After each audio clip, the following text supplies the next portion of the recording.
कौन लाया? जिला मंडी में आईआईटी बनाया कौन लेके आया? उनको पता नहीं है। वो मेरी सहानुभूति उनके साथ है कि उनको मंडी के बारे में, यहाँ से चुनाव तो लड़ रही है मगर मंडी का कोई ज्ञान ही नहीं है। मैं तो जयराम जी से निवेदन करूंगा कि कम से कम इनको सुबह उठकर एक लेक्चर तो दो कि मंडी में बना क्या क्या है। मंडी में इतना बड़ा आईआईटी है, कौन लेकर आया? मेडिकल कॉलेज है, कौन लेकर आया? यूपीए के समय में आया। वैसे ही आपका देव सदन मंडी में किसने बनाया? कुल्लू के अंदर देव सदन बना, किसने बनाया? मनाली में इतना इंफ्रास्ट्रक्चर यहाँ पे क्रिएट हुआ है, किसने बनाया? यहाँ का जो कॉलेज है आपका मनाली का, किसने बनाया? हरिपुर का कॉलेज है, किसने बनाया? ये सब कार्य कांग्रेस पार्टी की सरकार में हुए हैं, वीरभद्र सिंह जी के समय में हुए हैं। और कुल्लू के लिए 800 करोड़ रुपए का जो आपका 24 hour drinking water supply scheme, ये भी प्रतिभा सिंह जी के समय में आया। मंडी का जो 24 hour drinking water supply scheme है, ये भी प्रतिभा सिंह जी के समय में आया। तो ये सारे कार्य किसके समय में हुए? हमारे समय में हुए। कंगना जी को उसके बारे में कोई जानकारी नहीं है, उसके लिए मैं उनकी सहानुभूति है, मगर उनको जयराम जी से पहले बोलने से पहले कम से कम यहाँ की जो धरातल की परिस्थितियां उसके बारे में जानकारी होनी चाहिए। ये इस बारी जो है दक्षिण में साफ हो चुके हैं, पूरे तरीके से साफ हो चुके हैं। आप परिणाम आएंगे 4 को, आपको पता चल जाएगा। और उत्तर भारत में ये हाफ हो चुके हैं। तो जो ये 400 का नारा दे रहे हैं, ये किसी भी सूरत में पूरा नहीं हो सकता।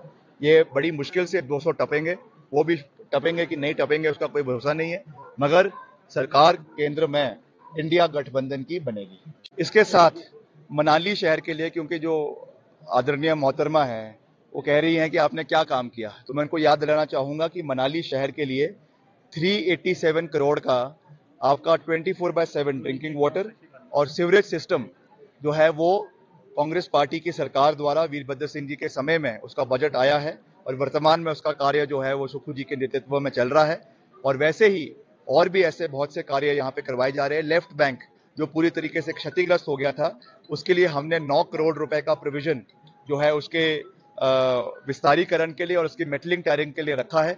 उसका कार्य भी आने वाले समय में शुरू हो जाएगा। ये सब कार्य हमारे वर्तमान समय में यहाँ पर हुए हैं, जो जानकारी भाजपा की माननीय प्रत्याशी को होना चाहिए। को देश का नंबर 1 संसदीय क्षेत्र बनाना हमारी प्राथमिकता है, जिसमें मंडी शहर के लिए स्मार्ट सिटी करीबन 2000 करोड़ का प्रोजेक्ट है।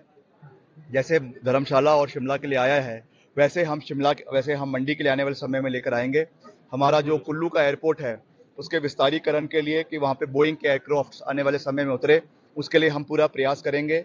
मेडिकल कॉलेज कुल्लू के अंदर बनाया जाएगा, क्योंकि कुल्लू एकमात्र जिला है ट्राइबल इलाकों को छोड़कर जहाँ पर अपना मेडिकल कॉलेज नहीं है, इसलिए हम वहाँ पर मेडिकल कॉलेज बनवाने का प्रयास करेंगे।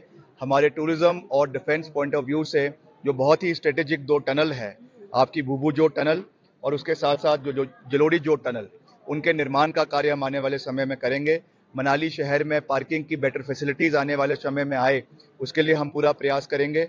और कोई यहाँ के जितने भी स्टेक होल्डर्स हैं उनके साथ में चर्चा करूंगा, टैक्सी यूनियन, होटल यूनियन, आपके ऑपरेटर यूनियन और जितने भी यहाँ पर और हमारे स्टेक होल्डर्स हैं, रेस्टोरेंट एसोसिएशन के लोग हैं, उन सब के साथ बात करेंगे, चर्चा करेंगे और कैसे हम मनाली शहर के सिविक इंफ्रास्ट्रक्चर को आने वाले समय में और मजबूत कर सकते हैं। उसके लिए बड़ा प्रोजेक्ट हम जो केंद्र से ला सकते हैं उसको हम लाने का पूरा प्रयास करेंगे। जो ड्यूरेशन ऑफ स्टे है टूरिस्ट का, उसको लंबा किया जा सके, उसके लिए और एडवेंचर एक्टिविटीज़ है, स्पोर्टिंग एक्टिविटीज़ है या और ऐसी एक्टिविटीज़ है, वो हम यहाँ पे लाने का प्रयास करेंगे, जिससे टूरिज्म का जो है स्पैन, टूरिस्ट स्टे का कम से कम 3-4 दिन का लंबे वीकेंड्स का मनाली के अंदर हो। और आगे भी जो इलाके हैं हमारे, चाहे सीसू का इलाका है, चाहे जिस्पा का इलाका है लाहौल के अंदर, उनको भी इम्प्रोवाइज करने का प्रयास किया जाएगा, क्योंकि ये सारा इलाका मंडी संसदीय क्षेत्र में आता है और यहाँ पे टूरिज्म के स्कोप को बढ़ाने के लिए हम इसमें पूरा प्रयास करेंगे। इको टूरिज्म को आने वाले समय में बहुत ज़्यादा बल दिया जाएगा, क्योंकि हमारे बहुत से फॉरेस्ट कवर्स है, जंगलात है, जहाँ पर नए स्ट्रक्चर्स तो नहीं बनाए जा सकते, मगर इको टूरिज्म के माध्यम से, लॉग हट्स के माध्यम से और वॉकिंग ट्रेल्स है और ब्राइडल पाथ्स है, इनको हम बनाने का प्रयास करें। अगर आप ये वीडियो YouTube पर देख रहे हैं तो हमारे चैनल को सब्सक्राइब करें और बेल आइकन को दबाना ना भूलें। अगर आप Facebook पर ये वीडियो देख रहे हैं तो हमारे पेज को लाइक करें।